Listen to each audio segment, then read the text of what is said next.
أعوذ بالله من الشيطان الرجيم بسم الله الرحمن الرحيم الحمد لله رب العالمين والصلاة والسلام على نبينا محمد وعلى آله وصحبه أجمعين أما بعد. ہم لوگ خوش نصیب ہیں کہ اللہ رب العزت کے فضل و کرم سے نبی علیہ الصلاۃ والسلام کی احادیث پڑھنے لگے ہیں، اور یہ وہ احادیث ہیں جن کا تعلق احکام سے ہے، فقہ سے ہے، نماز روزے سے ہے، زکوٰۃ کے احکام سے ہے، حج کے احکام سے ہے، بیع کاروبار وغیرہ ان کے احکام سے ہے. یعنی کہ ان احادیث کا تعلق عقیدہ سے نہیں ہے. درمیان میں کبھی عقیدے کی بات آئے گی، لیکن بنیادی طور پہ یہ احادیث احکام کے بارے میں ہیں، اور دین کے احکام کو جاننا اس کی اسلام میں بہت زیادہ اہمیت ہے. کتاب جو ہم پڑھنے لگے ہیں اس کا نام ہے عمدۃ الاحکام. عمدۃ الاحکام اس کتاب کا نام ہے، اور اس کتاب میں وہ احادیث ہیں جن کا تعلق احکام سے ہے، اور وہ صحیح بخاری اور صحیح مسلم میں یا ان دونوں میں سے کسی ایک میں آئی ہیں. یعنی کہ اس کتاب میں ابو داؤد شریف کی احادیث نہیں ہوں گی، ترمذی شریف کی احادیث نہیں ہوں گی، اس کتاب میں نسائی شریف کی احادیث نہیں ہوں گی، ابن ماجہ کی احادیث نہیں ہوں گی، صرف صحیح بخاری اور مسلم کی احادیث ہوں گی. اس کا مطلب یہ ہے کہ سب کی سب احادیث صحیح ہوں گی، ان میں سے کوئی بھی حدیث ضعیف نہیں ہوگی. میں سب سے پہلے کتاب کے مؤلف کے بارے میں کچھ گفتگو کرنا چاہوں گا، پھر باقاعدہ ہم کتاب کا آغاز کریں گے. اور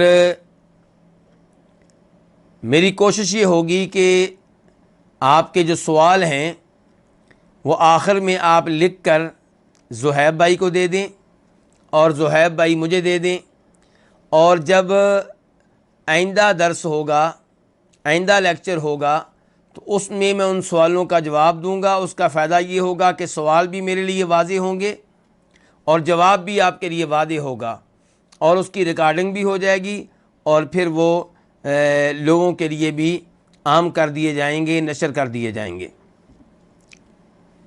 تو عمدۃ الاحکام کے مؤلف کون ہیں؟ سب سے پہلے ہم نے دیکھنا ہے کہ اس کتاب کے مؤلف جو ہیں وہ کون ہیں. تو شاید آپ نے نام سنا ہو امام ذہبی کا. امام ذہبی امام ابن تیمیہ رحمہ اللہ کے ایک بڑے شاگرد ہیں. ان کی کتاب ہے سیر اعلام النبلاء. اس کتاب میں انہوں نے عظیم شخصیات کا ترجمہ، ان کی زندگی کے حالات ذکر کیے ہیں. اور یہ کتاب جو ہے سیر اعلام النبلاء، یہ کئی ایک جلدوں میں ہے. ان جلدوں میں سے اس وقت جو میرے پاس ہے وہ 21 نمبر ہے، 21، اور اس کا صفحہ ہے 443، 443.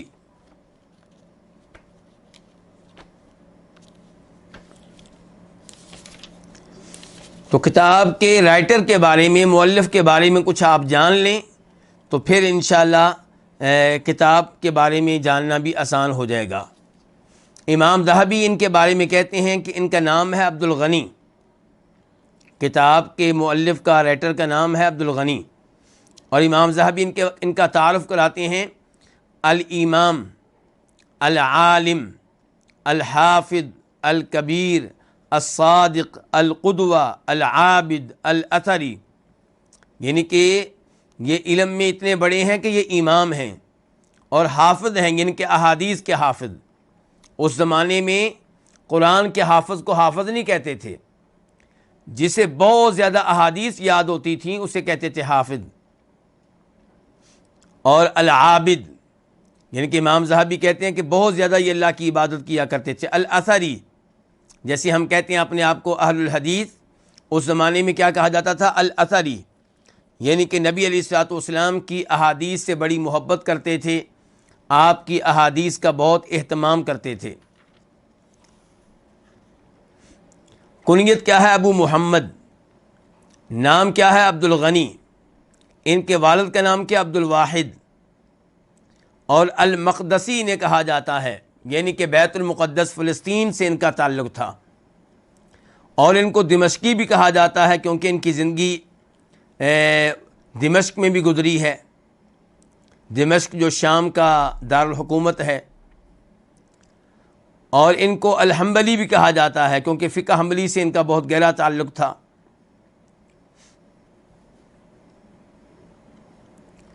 یہ کب پیدا ہوئے؟ 541 ہجری میں، ان کے 541 یہ پیدا ہوئے ہیں، یہ ان کی پیدائش کا سال ہے، اور اسی سال پیدا ہوئے ہیں ایک بہت بڑے عالم دین جو ان کی خالہ کے بیٹے تھے، ان کے کزن تھے، جن کو کہتے ہیں ابن قدامہ۔ زہیب بھائی ابن قدامہ کو جانتے ہیں اچھی طرح، ان کی کتب پڑھی ہیں ہم نے وہاں پہ مدینہ یونیورسٹی میں، اصول الفقہ میں، فقہ میں بھی ان کی کتاب المغنی بہت بڑی کتاب ہے، اصول الفقہ میں ہے روضۃ الناظر۔ تو یہ دونوں آپس میں خالہ زاد ہیں، کزن ہیں۔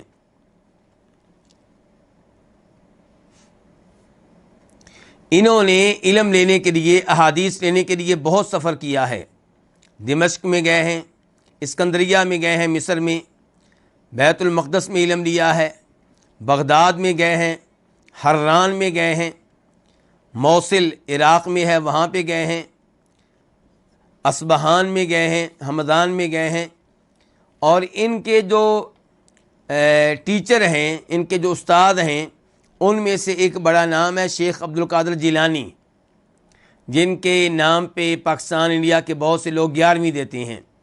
شیخ عبد القادر جیلانی رحمہ اللہ وہ ان کے استاد ہیں، اور شیخ عبد القادر جیلانی رحمہ اللہ کے بارے میں آپ جانتے ہوں گے کہ بڑے عالم دین تھے، ان کا عقیدہ بھی ٹھیک تھا، اور ان کی کتب میں توحید ملتی ہے۔ یہ تو بعد والوں نے ان کی طرف غلط باتیں منسوب کر دی ہیں۔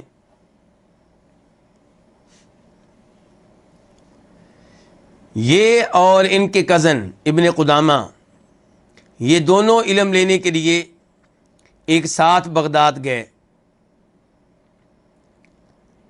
کب گئے؟ یہ 561 ہجری میں، 561۔ تو یہ ایک ساتھ جاتے تھے اور علماء کی مجالس میں حاضر ہوتے تھے۔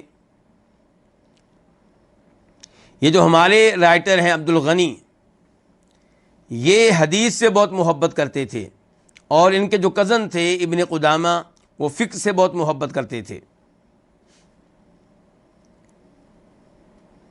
بغداد میں یہ دونوں 4 سال رہے ہیں، 4 سال وہاں پہ علم لیتے رہے ہیں، اور سب سے پہلے شیخ عبد القادر جیلانی کے پاس گئے تھے۔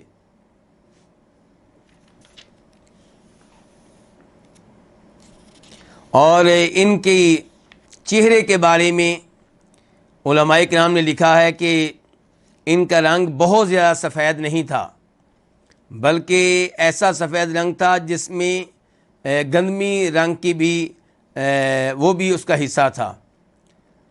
داڑھی ان کی بہت بڑی تھی، پیشانی ان کی بڑی وسیع تھی، قد بہت اچھا تھا، اور چہرہ ایسے کہ جیسے چہرے پہ نور ہو، روشنی ہو۔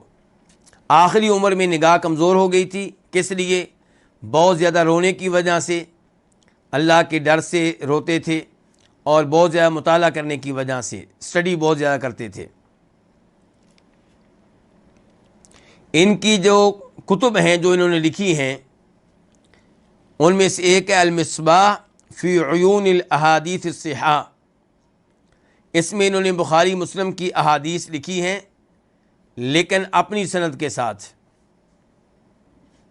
اور پھر ان کی کتابوں میں سے ایک ہے محنت الامام احمد، امام احمد کے اوپر جو آزمائش آئی، جو انہیں مختلف بادشاہوں نے کوڑے مارے، اس بارے میں انہوں نے کتاب لکھی ہے تفصیل کے ساتھ۔ ذم الریا، ریاکاری نہیں کرنی چاہیے، جب بھی عبادت کریں اللہ کے لیے کریں، اس موضوع پہ کتاب لکھی ہے۔ ذم الغیبہ، دوسروں کی غیبت نہیں کرنی چاہیے، ان کی عدم موجودگی میں ان کی برائیاں بیان نہ کریں، اس موضوع پہ کتاب لکھی ہے۔ فضائل مکہ، مکہ کے فضائل پہ کتاب لکھی ہے۔ فضل رمضان، رمضان کی فضیلت پہ کتاب لکھی ہے۔ حج کی فضیلت پہ کتاب لکھی انہوں نے۔ نبی علیہ السلام کی وفات پہ کتاب لکھی ہے۔ اور ایک ان کی کتاب ہے الاقسام التی اقسم بها النبی صلی اللہ علیہ وسلم، کہ نبی علیہ السلام نے اللہ کی قسم اٹھائی، کیسے کیسے اٹھائی، کب اٹھائی، اس موضوع پہ کتاب لکھی ہے۔ اعتقاد الشافعی، امام شافعی کا عقیدہ کیا تھا، اس موضوع پہ بھی کتاب لکھی انہوں نے۔ اور ایک ان کی مشہور کتاب ہے الکمال فی معرفت رجال، یعنی کہ جو 6 حدیث کی کتب ہیں مشہور، صحیح بخاری، صحیح مسلم، ابو داؤد، نسائی، ترمذی، ابن ماجہ، ان کی احادیث کو روایت کرنے والے جو راوی ہیں، رجال ہیں، ان کا تعارف، وہ کون تھے، ان کا کیا مقام و مرتبہ تھا، اس موضوع پہ کتاب لکھی ہے، اس کا نام ہے الکمال فی معرفت الرجال۔ ان کے بارے میں ان کے اور ایک رشتہ دار ہیں ضیاء الدین، وہ کہتے ہیں کہ ان کا حافظہ بہت تیز تھا، کوئی بھی حدیث ان سے پوچھیں فوراً جواب دیا کرتے تھے، اور یہ بھی بتاتے تھے کہ حدیث صحیح ہے یا ضعیف ہے، اور اگر آپ پوچھیں اس حدیث کو بیان کرنے والے راویوں میں سے یہ راوی کون ہے تو اس کے بارے میں بھی فوری طور پہ بتایا کرتے تھے۔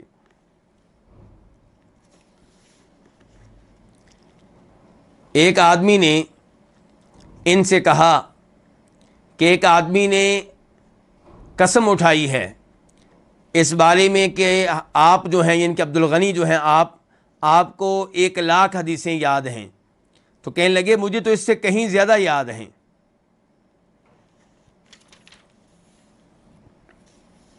طالب علموں کی بڑی عزت کیا کرتے تھے، ان سے بڑا اچھا سلوک کرتے تھے، اور جب وہ ان کے پاس علم مکمل کر لیتے تو پھر انہیں کہتے کہ اب آپ کسی اور کے پاس جا سکتے ہیں۔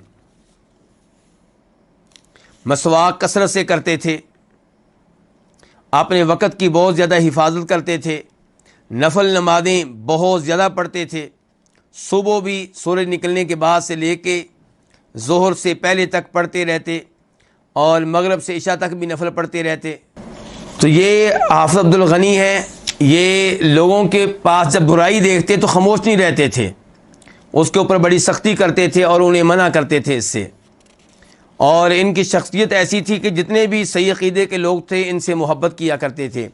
ان کے بارے میں حافظ ذہبی نے بہت تفصیل سے لکھا ہے، بہت کچھ لکھا ہے، لیکن میں ساری گفتگو کو ختم کرتا ہوں اور کتاب کی طرف باقاعدہ آتے ہیں۔ یہ فوت ہوئے ہیں 600 ہجری میں، یہ کم از کم نوٹ کر لیں آپ کہ کب فوت ہوئے ہیں، 600 ہجری میں، 600۔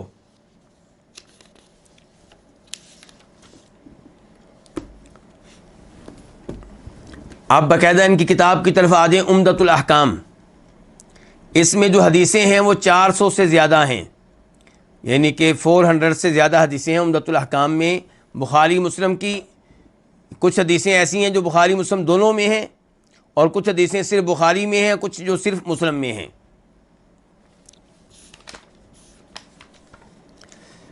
اب پہلے مقدمہ۔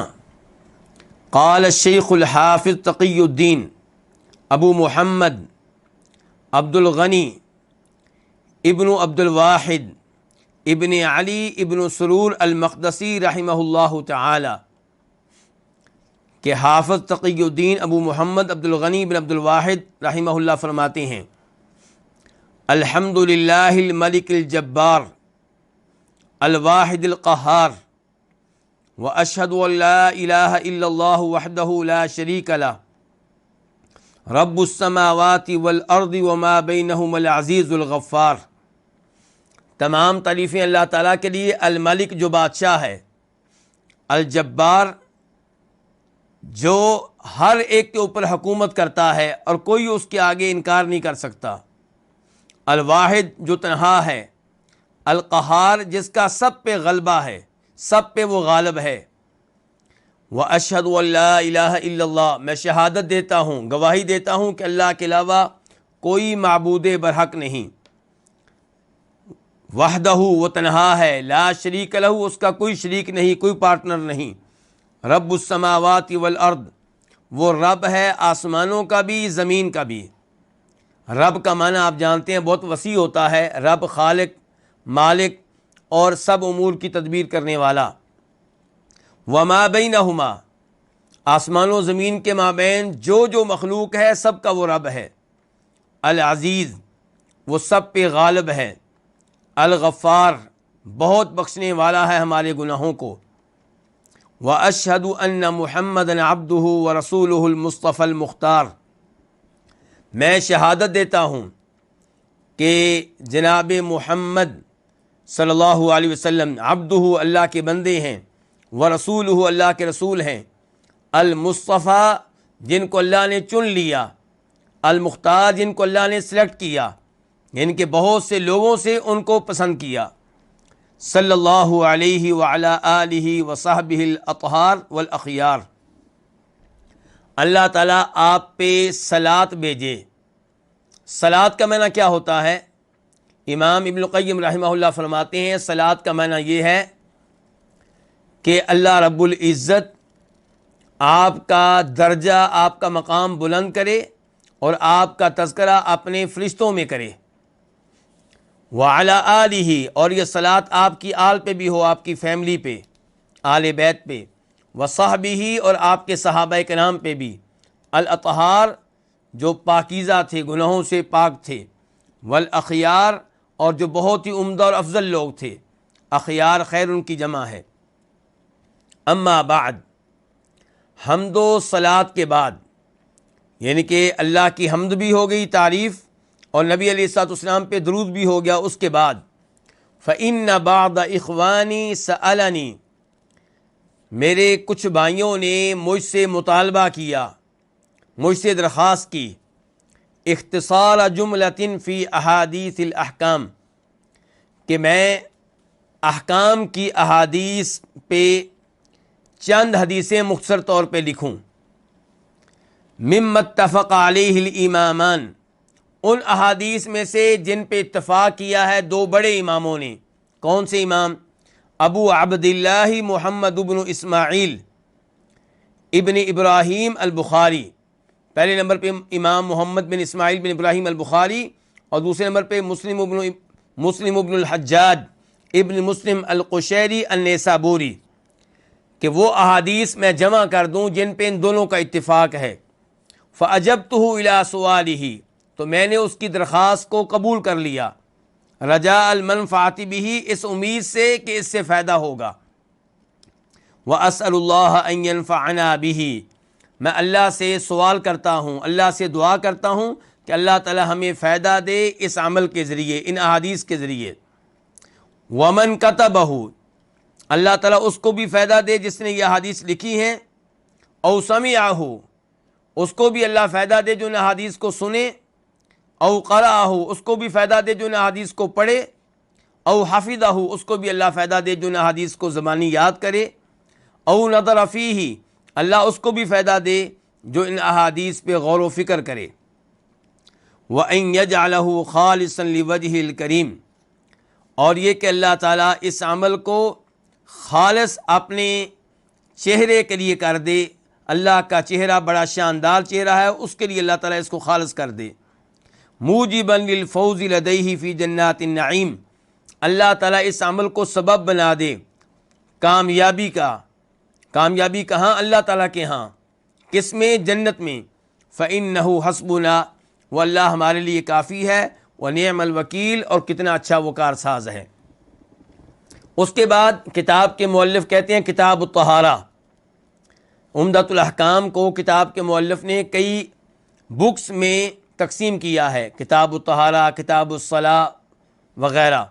تو ابھی پہلی کتاب کیا؟ کتاب الطہارہ، طہارت کے بارے میں، پاکیزگی کے بارے میں، وضو کے بارے میں، غسل کے بارے میں، کون سی چیزیں پلید ہیں اور جو پلید چیزیں ہیں ان سے پاک کیسے ہونا ہے، ان تمام امور کے بارے میں یہ کتاب ہے کتاب الطہارہ۔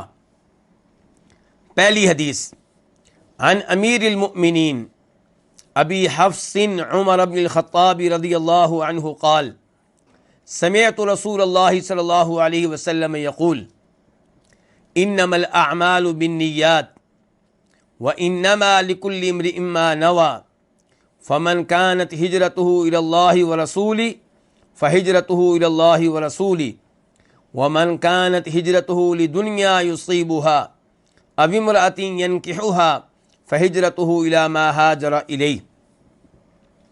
یہ وہ حدیث ہے جو بخاری شریف کی بھی پہلی حدیث ہے، اور اس کتاب ہماری کتاب عمدۃ الاحکام کی بھی پہلی حدیث ہے. عن امیر المؤمنین، امیر المؤمنین مومنوں کے امیر ابو حفص عمر بن خطاب سے روایت ہے. ابو حفص کون ہے؟ یہ کنیت ہے کس کی؟ عمر فاروق کی. قال، وہ کہتے ہیں سمعت، میں نے سنا رسول اللہ صلی اللہ علیہ وسلم یقول، رسول اللہ صلی اللہ علیہ وسلم سے کہ آپ کہہ رہے تھے انما الاعمال بالنیات، اعمال کا دار و مدار نیتوں پہ ہے. یعنی کہ آپ کا عمل قبول ہوگا نہیں ہوگا نیت کے مطابق ہے. آپ کے عمل پہ ثواب ملے گا نہیں ملے گا آپ کی نیت کے مطابق ہے کہ عمل کرتے ہوئے آپ کا ارادہ کیا تھا، آپ کی نیت کیا تھی، آپ کا مقصد کیا تھا. وَإِنَّمَا لِكُلِّ امْرِئٍ مَّا نَوَىٰ، انما کا معنی ہوتا ہے سوائے اس کے نہیں. ہر آدمی کو وہی ملتا ہے جس کی اس نے نیت کی ہے. جو آپ عمل کر رہے ہیں وہ عمل کرتے ہوئے جو نیت کریں گے اس کے مطابق آپ کو اجر و ثواب ملے گا. یہ ہے اصول، یہ ہے قاعدہ جو ابھی آپ نے بتایا ہے نبی علیہ الصلوۃ والسلام نے. اس کے بعد ایک مثال دے کر آپ نے اس قاعدے کو واضح کیا. آپ کہتے ہیں فمن کانت ہجرتہ الی اللہ ورسولہ فہجرتہ الی اللہ ورسولہ، پس جس کی ہجرت اللہ اور اللہ کے رسول کی طرف ہوگی تو اس کی ہجرت اللہ اور اس کے رسول کی طرف ہوگی. اس کا کیا مطلب ہے؟ اس کا مطلب یہ ہے کہ ایک آدمی ہجرت کرتا ہے مکہ سے مدینہ کی طرف، اور نیت کیا ہے؟ اللہ کو راضی کرنا.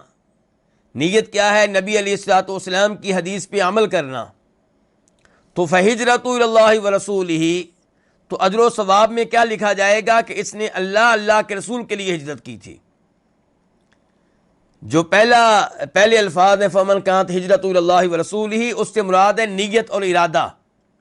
یعنی کہ جس کا ارادہ ہجرت میں یہ ہوگا کہ اللہ کے رسول کو راضی کرنا ہے، فہجرت الی اللہ ورسولہ، تو اجر و ثواب میں یہ لکھا جائے گا کہ اس کی ہجرت اللہ اور اللہ کے رسول کی طرف تھی.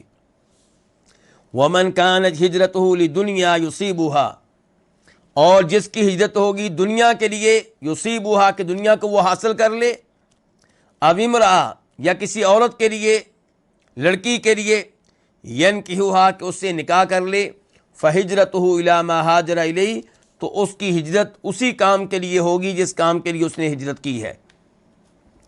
ہجرت کرنا یعنی کہ اللہ کی وجہ سے وہ شہر چھوڑ دینا، وہ ملک چھوڑ دینا جہاں آپ دین پہ عمل نہ کر سکتے ہوں، اور اس ملک میں، اس شہر میں چلے جانا جہاں آپ اللہ کے دین پہ عمل کر سکتے ہوں. یہ بہت عظیم عمل ہے. اس پہ بہت اجر و ثواب ملتا ہے. لیکن اجر و ثواب کس کو ملے گا؟ جو ہجرت اس لیے کرے کہ اللہ راضی ہو جائے، جو ہجرت اس لیے کرے کہ نبی علیہ الصلوۃ والسلام نے اس کا حکم دیا ہے. اور اگر ہجرت آپ کرتے ہیں کسی لڑکی کی خاطر یا کاروبار کی خاطر، تو پھر یہ اجر و ثواب آپ کو نہیں ملے گا. اس اجر و ثواب سے آپ محروم رہیں گے. تو اس سے آپ اندازہ لگا سکتے ہیں کہ نیت کی کیا اہمیت ہے. نیت کی اہمیت کیا ہے، اس کو آپ کئی مثالوں سے سمجھ سکتے ہیں. مثال کے طور پہ ایک آدمی حج کے لیے جاتا ہے اور اس کا کوئی رشتہ دار، اس کا کوئی دوست مکہ مدینہ میں موجود ہے، تو وہ بھی احرام کی چادریں باندھ لیتا ہے، سفید چادریں، اور اس کی پوری مدد کرتا ہے. اس کے ساتھ ساتھ طواف کرتا ہے، اس کے ساتھ ساتھ صفا اور مروہ کے درمیان دوڑ بھی لگاتا ہے. تو کیا اس کا بھی عمرہ ہو جائے گا؟ کیا اس کا بھی حج ہو جائے گا؟ نہیں، اس کا نہیں ہوگا، کیونکہ اس نے نیت نہیں کی تھی حج کرنے کی، اس نے نیت نہیں کی تھی عمرہ کرنے کی، اس کی نیت تھی مدد کرنے کی. تو اس نے مدد کی ہے اپنے رشتہ دار کی حج کرنے کے معاملے میں، عمرہ کرنے کے معاملے میں، مدد کرنے کا اجر و ثواب ملے گا، لیکن چکر لگانے کے باوجود اس کا عمرہ نہیں ہوا، اس کا طواف نہیں ہوا، صفا مروہ کی صحیح نہیں ہوئی، کیونکہ اس نے نیت ہی نہیں کی تھی۔ اس سے آپ اندازہ لگا سکتے ہیں کہ نیت کی کتنی زیادہ اہمیت ہے۔ ایک آدمی گرمی کے موسم میں اپنے گھر میں آیا اور اس نے چاہا کہ پسینے کو صاف کروں، اس کے لیے اس نے اپنے ہاتھ دھوئے، منہ دھویا، پاؤں دھوئے، بالکل وضو کے انداز میں، وضو کا طریقہ، لیکن نیت وضو کی نہیں تھی۔ کیا اس کا وضو ہو گیا؟ نہیں ہوا، کیونکہ اس کی نیت کیا تھی؟ صرف پسینہ صاف کرنے کی، گرمی کو دور کرنے کی۔ ایک اور آدمی ہے، اس پہ غسل واجب ہو گیا، جنابت کا غسل واجب ہو گیا، رات کو احتلام ہوا، جب وہ اٹھا تو وہ بھول گیا کہ اس کے اوپر غسل واجب ہے، لیکن اس نے ویسے چاہا کہ میں غسل کر لیتا ہوں، گرمی ہے غسل کر لیتا ہوں، غسل کیا، غسل کرنے کے بعد یاد آیا کہ میرے اوپر تو غسل واجب تھا، تو کیا اس کا یہ غسل ہو گیا؟ نہیں ہوا، اسے دوبارہ غسل کرنا پڑے گا، کیونکہ جب اس نے یہ غسل کیا ہے تو اس کی نیت نہیں تھی کہ میں جنابت کو دور کرنے کے لیے غسل کر رہا ہوں۔ البتہ ایک آدمی جمعہ کے دن صبح اٹھا فجر کی اذان کے بعد اور اس کے اوپر غسل واجب ہے احتلام کی وجہ سے، جنابت کی وجہ سے، اب وہ غسل کرتا ہے اس نیت سے کہ میرے اوپر غسل واجب ہے، میں غسل کر رہا ہوں، اور ساتھ ساتھ آج جمعہ بھی ہے تو جمعے کا بھی غسل کر رہا ہوں، تو کیا وہ ایک غسل دونوں کی طرف سے ہو جائے گا؟ بالکل دونوں کی طرف سے ہو جائے گا۔ لیکن اگر وہ جمعہ کے غسل کی نیت کر لیتا ہے اور جنابت کے غسل کی نیت نہیں کرتا تو اس کا یہ غسل نہیں ہوگا، اسے یہ غسل کرنا پڑے گا۔ تو اس سے آپ اندازہ لگا سکتے ہیں کہ نیت کی کتنی اہمیت ہے۔ لیکن نیت ہوتی کہاں پہ ہے؟ کیا نیت زبان کے ساتھ کریں گے؟ بالکل نہیں۔ نیت عربی زبان کا لفظ ہے، تو نیت کا تعلق ہے دل سے، دل کا ارادہ، دل کی سوچ، اس کا نام نیت ہے۔ زبان سے ہمارے کئی دوست نماز پڑھتے ہوئے نیت کرتے ہیں پیچھے اس امام کے، منہ طرف قبلے کے، تو یہ نیت جو زبان سے کی جاتی ہے یہ نہ قرآن کریم سے ثابت ہے اور نہ ہی نبی علیہ الصلوۃ والسلام کی احادیث سے ثابت ہے، اس کو علماء کرام نے بدعت قرار دیا ہے۔ شیخ ابن عثیمین بہت بڑے عالم دین ہیں، آپ سب نے ان کا نام سنا ہوگا، وہ اپنے ایک درس میں کہتے ہیں کہ ایک آدمی مسجد حرام مکہ میں نماز پڑھنے لگا تو اس نے یہ نیت کی، پیچھے اس امام کے، منہ طرف قبلے کے، یہ سب باتیں کی۔ اس کے بعد وہ جب اللہ اکبر کہنے لگا تو ایک آدمی نے آ کے اس کے ہاتھ پکڑ لیے اور اس سے کہا کہ ابھی آپ کی نیت مکمل نہیں ہوئی۔ اس نے کہا میں نے تو مکمل نیت کر لی ہے۔ اس نے کہا نہیں، آپ نے نیت میں یہ نہیں بتایا کہ مسجد کا نام کیا ہے، آپ نے یہ نہیں بتایا کہ مسجد چھوٹی ہے کہ بڑی ہے، آپ نے یہ نہیں بتایا کہ مسجد کا رنگ کیا ہے۔ اس نے کہا یہ باتیں تو نیت میں ذکر کریں کہیں پہ بھی نہیں آیا۔ تو اس نے کہا کہ جو پہلے آپ نے نیت کے الفاظ کہے ہیں وہ کون سی حدیث میں آئے ہیں؟ وہ بھی نہیں آئے۔ تو جیسے وہ غلط ہیں ایسے یہ بھی غلط ہیں۔ تو نیت جب بھی کی جائے گی دل سے کی جائے گی۔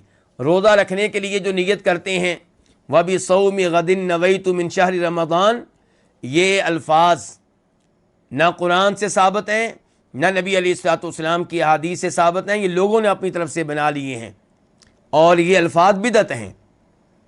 تو اصل اعتبار کس کا ہوتا ہے؟ نیت کا۔ اس لیے ایک آدمی مثال کے طور پہ وہ عمرے پہ جا رہا ہے، میقات پہ پہنچا تو اس نے زبان سے تلبیہ کہا لبیک اللہم حجن، اے اللہ میں حج کے لیے حاضر ہوں، جبکہ حج کا تو سیزن ہی نہیں ہے، موسم بھی نہیں ہے، اور اس کا ارادہ بھی حج کا نہیں تھا، دل میں تو اس کے عمرہ ہے، تو اب کیا بنے گا نیت کا؟ تو یہاں پہ علماء کرام نے لکھا ہے، امام ابن المنذر نے لکھا ہے کہ علماء کرام کا اتفاق ہے، اجماع ہے کہ اعتبار اس کا ہوگا جو دل میں ہے. زبان سے جو غلطی سے حج کہہ دیا اس کا کوئی اعتبار نہیں ہوگا. تو اعتبار اس چیز کا ہے جو آپ کے دل میں ہے، کیونکہ نیت کا تعلق کس سے ہوتا ہے؟ دل سے ہوتا ہے. اور اس حدیث سے یہ بھی پتہ چلا کہ جب بھی نماز پڑھیں، جب بھی روزہ رکھیں، جب بھی وضو کریں، جب بھی صدقہ کریں، زکوٰۃ دیں، اللہ کو راضی کرنے کے لیے دیں، تب اس کے اوپر اجر و ثواب ملے گا، ورنہ خطرہ یہ ہے کہ کہیں انسان اجر و ثواب سے محروم نہ ہو جائے. اب یہاں پہ ایک سوال پیدا ہوتا ہے کہ ہماری کتاب جو اس وقت ہم پڑھ رہے ہیں وہ بڑا نام کیا؟ عمدۃ الاحکام. لیکن عمدۃ الاحکام کے اندر کئی کتابیں ہیں. تو پہلی کتاب کیا تھی؟ کتاب الطہارہ، طہارت کے بارے میں احادیث. تو پہلی حدیث جو ہم نے پڑھی ہے اس کا طہارت سے کیا تعلق ہے؟ اس کا تعلق یہ ہے کہ طہارت بھی ایک عبادت ہے، وضو بھی ایک عبادت ہے. تو جیسے نماز کے لیے نیت ضروری ہے، وضو کے لیے بھی نیت ضروری ہے. یہ بڑی اہم بات ہے، کیونکہ ہمارے کئی بھائی وہ سمجھتے ہیں کہ شاید وضو کے لیے نیت ضروری نہیں ہے، لیکن اس حدیث کے ذریعے پتہ چلا کہ نیت اس کا تعلق ہر عمل سے ہے، ہر عبادت سے ہے. وضو سے بھی نیت کا تعلق ہے. نیت کے بغیر اگر آپ وضو کرتے ہیں تو وہ وضو نہیں ہے. نیت کے بغیر اگر آپ جنابت کا غسل کرتے ہیں تو وہ غسل نہیں ہے. تو اس وجہ سے اس حدیث کو ہمارے امام جو ہیں کتاب الطہارہ میں لے کر آئے ہیں. اب ہم دوسری حدیث پڑھیں گے. عن ابی ہریرہ رضی اللہ عنہ قال قال رسول اللہ صلی اللہ علیہ وسلم. ابو ہریرہ رضی اللہ عنہ سے روایت ہے، وہ کہتے ہیں کہ اللہ کے رسول صلی اللہ علیہ وسلم نے فرمایا: لا يقبل اللہ صلاة احدکم اذا احدث حتى يتوضأ. لا يقبل اللہ، اللہ قبول نہیں کرتا.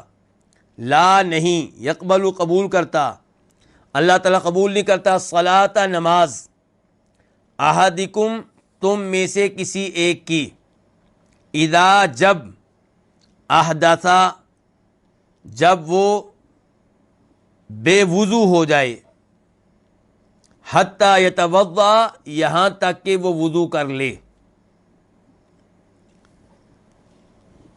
اس حدیث سے پتہ چلا کہ وضو کے بغیر نماز قبول نہیں ہوگی. اور یہ حدیث کہاں پہ آئی ہے؟ بخاری شریف میں آئی ہے. تو نماز جو ہے اس کی کئی شرائط ہیں. جیسے نماز کے ارکان ہیں ایسے ہی نماز کی شرائط ہیں. یہ بات ذرا دھیان سے سمجھیے گا. شرائط بھی ضروری ہوتی ہیں، ارکان بھی ضروری ہوتے ہیں. نماز کی شرائط نہیں ہوں گی تو نماز نہیں ہوگی، نماز کے ارکان نہیں ہوں گے تو نماز نہیں ہوگی. لیکن شرط اور رکن میں فرق کیا ہے؟ شرط وہ ضروری چیز ہے جو نماز شروع کرنے سے پہلے اس کا ہونا ضروری ہے، اور رکن وہ چیز ہے جو نماز کے درمیان ہوگی. نماز سے پہلے نہیں، نماز کے بیچ، نماز کے درمیان ہوگی.